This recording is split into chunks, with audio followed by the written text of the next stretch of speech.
भैरव बाबा लगातार Russian model लड़की के साथ शारीरिक संबंध बना रहा था।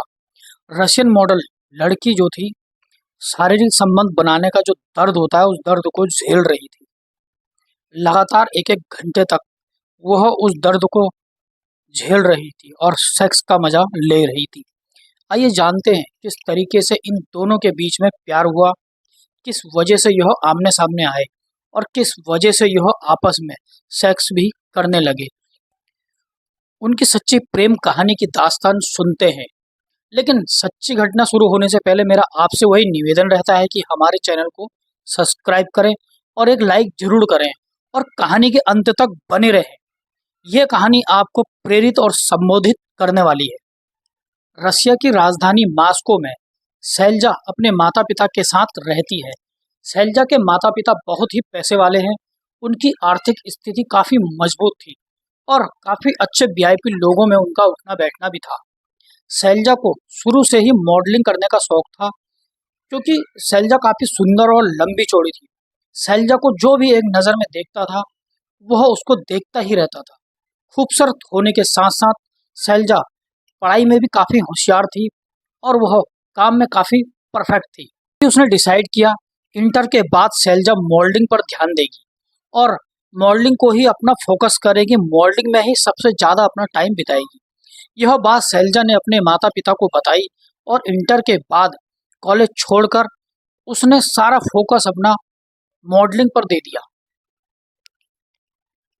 लेकिन मॉडलिंग करने के दौरान शैलजा के पास काफ़ी ऑफर आने लगे, काफ़ी असाइनमेंट आने लगे, काफ़ी कॉन्टैक्ट उनको मिलने लगे।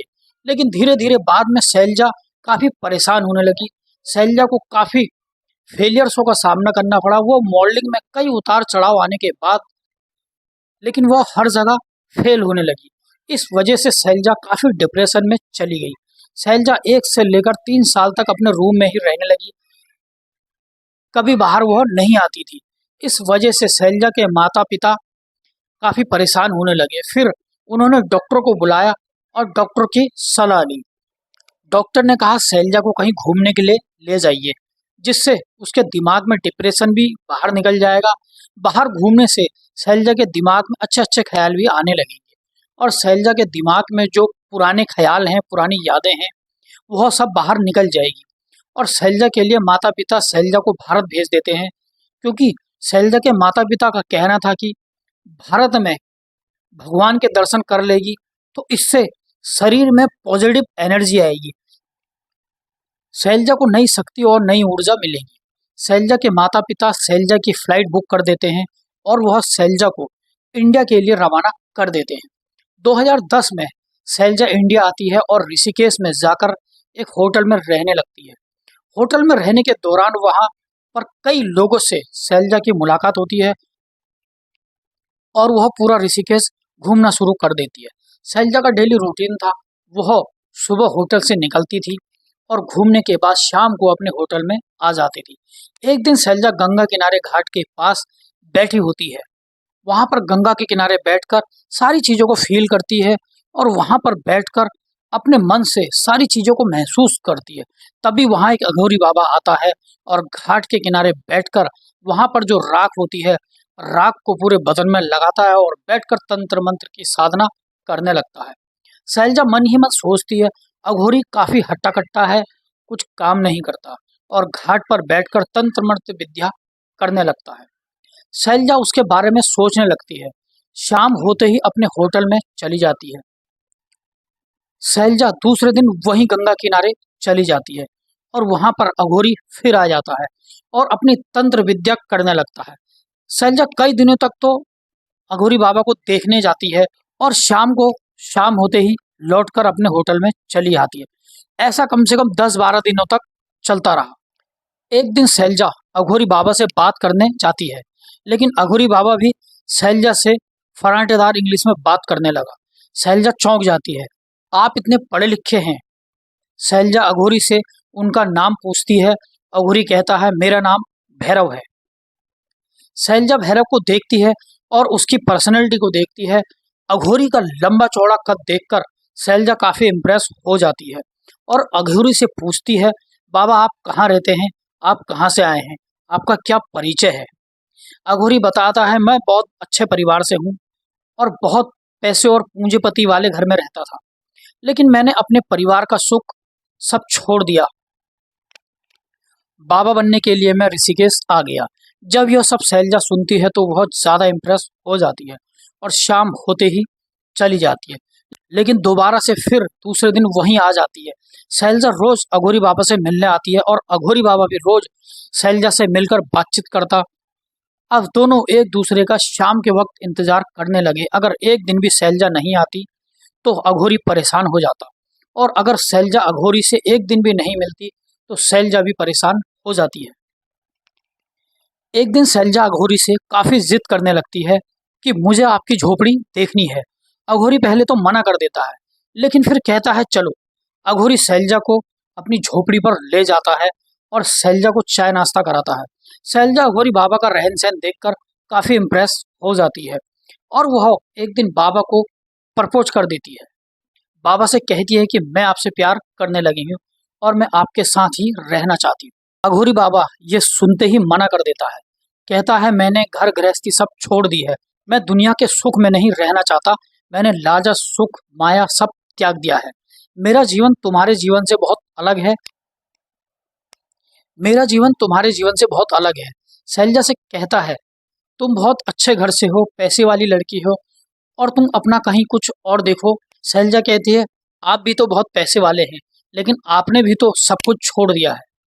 मैं आपके साथ झोपड़ी में रहना चाहती हूँ, चाहे आप कुछ भी कहिए, कुछ भी करो। फाइनली अघोरी बाबा मान जाता है। शैलजा की जिद के आगे अघोरी बाबा की नहीं चलती है और वह अघोरी बाबा मान जाते हैं।